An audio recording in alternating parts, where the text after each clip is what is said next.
শোনেন, আমি কাল বলছিলাম না, নিজের ভালো পাগলে বোঝে কিন্তু বাঙালি বোঝে না। আপনারা যে হুজুরদের কাছে, আলেমদের কাছে দোয়া চাইতে যান, এইগুলো নিয়েই তো। অসুস্থ হয়েছে, হুজুর দোয়া করেন যেন সুস্থ, এই তো আল্লাহ রিজিকে বরকত দেয়, এই জন্য তো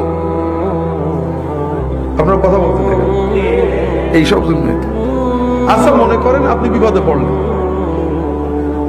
কষ্ট হলো, অসুস্থতা, রিজিকে বরকত নেই, 2000 টাকা পকেটে নিলেন, গাড়িতে চড়লেন, জামা কাপড় পরলেন, কিছু হাদিয়াও নিলেন, নিয়ে মনে করেন একজন নেককার বুজুর্গের কাছে গেলেন, হুজুর দোয়া করলেন, আল্লাহ কবুল করলে ভালো হলো। আর এত কিছু না করে প্রতিদিন আমরা 30 রাকাত মতো নামাজ পড়ি, 30 রাকাতে বড় জোর প্রতি 2 সেজদার মাঝখানে 5 সেকেন্ড করে এই আধা ঘন্টা আল্লাহর কাছে দোয়া করলেন।